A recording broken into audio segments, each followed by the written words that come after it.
Hey guys, I am live on Facebook.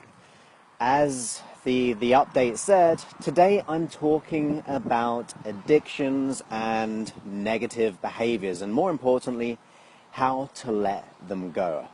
So I'm going to wait a few seconds before I get into the actual content, because I want to make sure that everyone has the opportunity to get on live right now.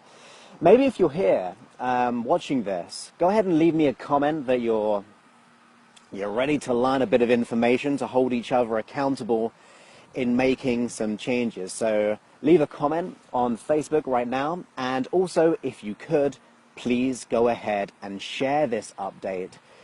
That means we can actually help more people. Okay, so go ahead and leave me a comment to let me know you're all listening and ready for this information about how you can let go of addictions and, you could say, negative behaviors, sorry. So if you've got a behavior in your life you're not quite happy with, oh, Autumn is ready to learn. So am I. That's awesome, Autumn. And if anyone else, go ahead and leave me a comment, and then I'll go ahead and begin. So this video is all about letting go of negative behaviors and also addictions, because I noticed that someone commented they wanted to learn more about that, how to let it go. So that's why I chose this. A few people liked it as well. So do you mean let go of? I do indeed. Hey Jordan. Perfect. So we got about 50 people viewing this right now. So let's go straight into the content. So the purpose of this video, or this live Q&A, Johnny's looking forward to seeing training with my dad. That's awesome. I wish I was there too. So we should actually hook that up. So let's do a seminar with my dad and really do a course in England very soon. Yeah, should we do that? At the moment, I've only got one in Austin, Texas, which is happening next month. So I've only got, I think, literally I've got 1 or 2 places left. So anyway, let's get back to how to let go of addictions and behaviors, which we no longer want in our life. So the first thing we have to understand is that an addiction or a behavior which we do not want, there's always a positive intention behind that addiction or behavior. So what do I mean by that? What I mean is that if someone has, say, an alcohol addiction, what is the purpose? What is the reasoning behind why we would actually go to alcohol? Or maybe it's about smoking. So what is the intention or the reason behind having a cigarette? Or fill in the blank ultimately. But let's just take the alcohol example. So what would be the purpose? Well, there could be many, but the real key is it's an escapism. Okay, so if people are feeling stressed or unable to cope, they will go to alcohol because why? It changes their emotional state very quickly. Same thing for cigarettes. It could be through boredom, it could be through comfort, it could be through habit, like all of these things I'm about to talk about when it comes to behaviors, and I'll get more into that very soon. But there's always a positive intention. If it's drugs, it's escapism once again. We're trying to escape our reality. And one of the key points is because our values are not being met in our present situation. So think about that for a second. If we have to go towards something external, like a drug or some form of addiction, even food, why do we do that? It could be comfort eating, it could be because of stress, it could be to get that sugar rush to make us feel better or for the taste. These are all positive intentions as why we go to those things. So our values are not being met, or our needs aren't being met in this present moment, maybe because of something, so we go to the quickest solution we possibly can. So I think that we have to get very clear that if we've got an addiction or a behavior that we have to understand why we do what we do. And that is what I mean by the intention behind it. What are we trying to get from that thing or that behavior or addiction, which is changing our emotional state, or getting us to do change the way we feel in some way. So that is a really key first step when it comes to addictions. We have to understand what is the thing behind it. What is the thing that is, you could say, what is it giving us, but not completely satisfying? Because I mean, I've been there, I've craved a certain food, and you think, I want that food, it'll make me feel so comfortable, it'll make me feel really happy. But afterwards, you don't feel good. Even during, sometimes, it does not feel good. So we have to kind of think that this behavior, this addiction that we're running, is not actually serving its purpose. It's not fulfilling that value, as I said, or that need from us. I'm a bit tangled up in the leash here, so just bear with me. If that behavior or addiction is not satisfying the need or our value to change our emotional state or to experience something. But the awesome thing is, since we have an addiction or a negative behavior, we have to ask ourselves, what is it getting us? What are we trying to do by going to that go-to thing, that addiction? So if it was, say, alcohol, and it was a form of escapism, we'll go, well, what are we trying to escape? Or what are we lacking in our life? So it could be passion, it could be love, it could be joy, it could be anything. If it was, say, food, and it was, say, comfort, we're lacking that comfort. So we have to get very clear on what that addiction is, whatever that behavior is. What's the thing that we're trying to get but never fully feel satisfied? When we get to that point, we then have to do the second step, which is to see how we can actually replicate the true thing that we wanted. Say if it was comfort, we got to look for more healthier ways of getting comfort. Yes, Star, I am on Periscope. I do plan to do many more of those. I've only done one so far. But as I was saying, it's more about trying to find what is it that we really want, but we're not getting satisfaction, either from the drug or the addiction or the behavior in general. We have to be able to go, what are we wanting from this? That it's not truly satisfying, but it is to a point because we do it still. So it might not get you it fully, but it is to a certain level. When we find what that trigger is, what's important about that, what we're trying to get, we can then look for other opportunities or other things which will allow us to feel good, which will allow us to get our true meaning. Usually when people have addictions and behaviors, they're just craving something, but that go-to drug is not truly satisfying. It just does it to a certain point. But when we find out what we truly want by asking ourselves, what is it? What do we really want from this? What's the value about this?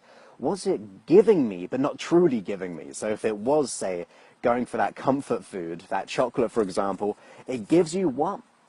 And then you write down whatever that is. If it's addiction, or say smoking, for example, what does it give you? Well, it could be comfort. It could be, you fill in the blank. But when you find what that true value is, the thing that you really want, you can then look for alternative behaviors or seek alternative ways that will allow you to experience the true thing that you want. I really believe that addictions are, we're just lacking something, that we're trying to escape reality, or we're trying to change our emotional state. So think about what emotional state that you really want, and then you consider what that could be. I mean, you say, for example, if it was comfort, how can you get comfort in other things? If it was about, well, I go to drugs because I don't feel good enough about myself, how can we look and work on that feeling of not being good enough? Because if you let go of that, you will then change your behaviors. Many people think that the behavior is the thing which is driving us, but it's not driving us. You see, how do behaviors come into existence? Well, they come through, whether it be significant emotional events, if it's like a trauma that we go, I need to escape, or it could be a habitual process over time. So if you do something once, twice, 3 times, it'll start to become an unconscious habit. It's like walking down an overgrown garden 100 times, the same route, it's going to get well trodden down. So we have to retrain our mind to come up with a new way. So when you think about it, the behavior doesn't run us. It may feel like it. But the thing above that, the intention or the value of what we're trying to truly experience, and I really believe that we're lacking that, and that could be fulfillment, it could be literally anything. If you find out whatever that is for you when it comes to your behavior, if you kind of find out when it comes to your addiction, you can then look for alternatives which will allow you to truly experience what you want. I mean, I think we're here to really experience things and to experience our truest desires. But sometimes that go-to drug or that go-to addiction just gives us that a little bit, and it's quicker, it's easier, so we just go for it. We have to discover what is a true thing that we're lacking, or the true thing that if we had would allow us to experience the true bliss of life. The comfort, the love, the joy, the peace, the contentment, whatever that may be for you. Because everyone's individual. I mean, when I work with clients, say for example, when I'm in my groups of people, I'm not doing a one-size-fits-all. Everyone experiences everything uniquely. But the process of what is the intention or the value or the thing that we're lacking, that process works. So that's true. But then how and what we want is always unique. So when I work with my one-to-ones or my kind of mastermind group stuff, then I'm working with the individual using the same kind of processes. But, excuse me, but getting people to figure out what they're truly lacking, or what if they had will allow them to shine and be their true potential. So that is a perfect first step. So we have to understand the value or the thing that we're lacking or the thing that we're missing. But if we find that and then begin to look for alternative ways or alternative things, we will begin to make changes. Now, sometimes it can be around belief systems as well. So if you have a behavior, say if it was a drug addiction, we could go into drugs because we do not feel good about ourselves. Notice what I said there. Well, because we don't feel good about ourselves. So therefore, we want to feel better. We go to a drug. We go to an alcohol. We go to a smoking, whatever it may be. It could be an eating addiction of some sort. We want to feel good, or we want to experience something. So we have to then get what we truly want. Now, if you're struggling to figure out what you truly want, there are things, I mean, if it's a life thing, I created a video. It was actually an audio, but I put it onto YouTube, and it's, if you could have, what is it called? If money was no issue, what would you want? Or what would you do, I think I said. So please listen to that, because that goes heavily into this. So even if it's about behaviors, and it's all free as well. So, hi Joseph, what about our fear barriers and how to diminish it? Well, when it comes to fear, we do the exact same thing. Let's think about it. What's the intention of fear? So let's say the drug addiction was, say, escapism because we don't feel good enough. What would be an example for fear? Well, it's right there in front of our faces. It's protection. It's safety. We're trying to want that comfort or be in our comfort zone, or to not do those things because we might fear failure, or we might fear looking stupid. So we want to be able to experience that safety. So then we have to re-educate our mind by one thing I love saying, I've said it on the last one, I think, what can I learn from this which once learned when it comes to fear? What can I learn from this fear which once learned from will allow me to be safer in this world? I would then, of course, listen to one of my hypnosis things to actually work on that, or one of my 6-week audio courses or something like that to get some more help. But when it comes to just advice, we have to learn to be safer. We have to learn to realize that we want safety, we want protection, or if we go back to the addiction thing, we want comfort, we want escapism.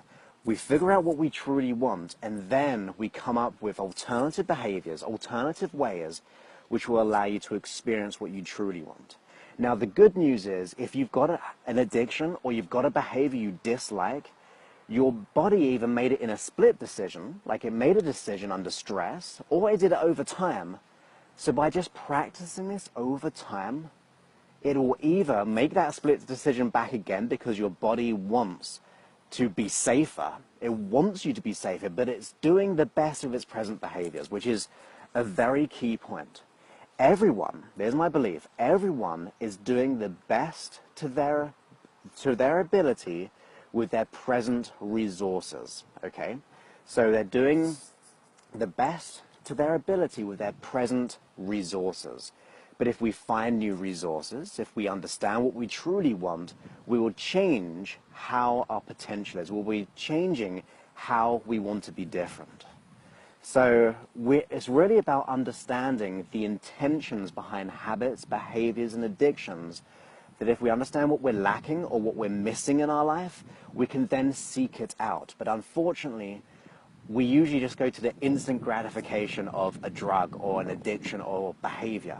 We have to just retrain our minds, and if we do that with consistency, one thing I love doing, I absolutely love it because it pre-teaches, and it's just biology as well, that if you do something and visualize it in your mind and you have the feeling that you want, your body will completely struggle to believe if it's reality or imagined.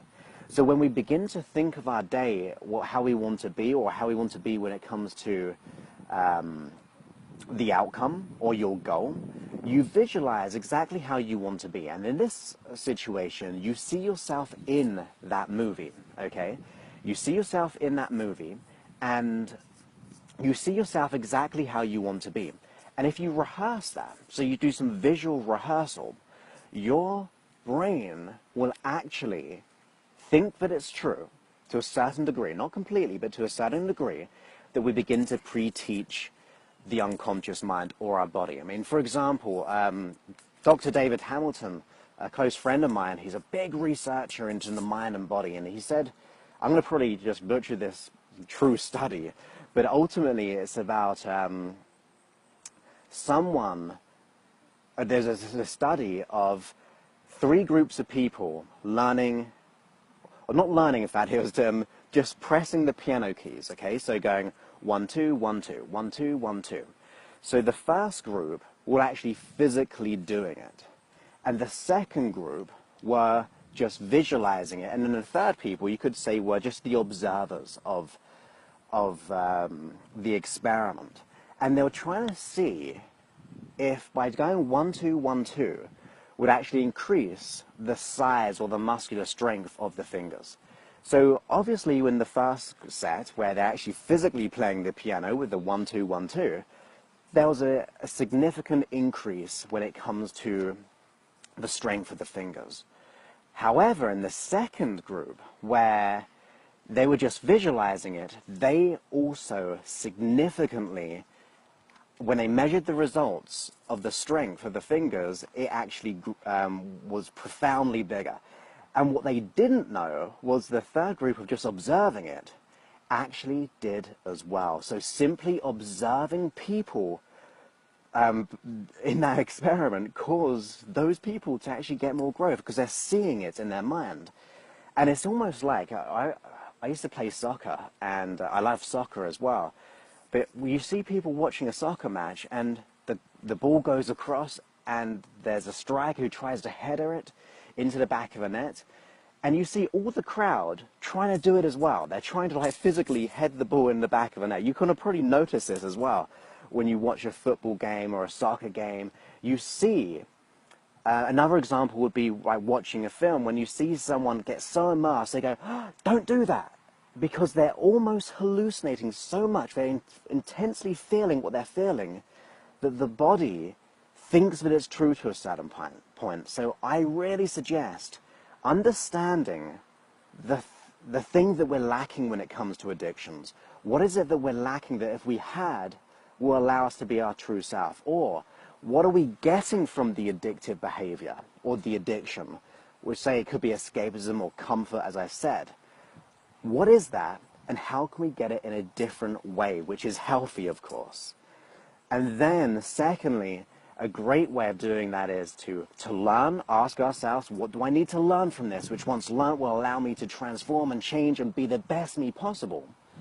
As well as thirdly, to rehearse it in your mind, because your mind, to a certain point, will struggle to figure out what's going on there, and it'll think that it's true. So we're pre-teaching. I said about the analogy of going over an overgrown path. Consistently, it will become a habit. It will become a way of being. It's just like gets so trodden down, that pathway's just there now. And that's what we're doing to the brain. We're pre-teaching it to get to where you want to be.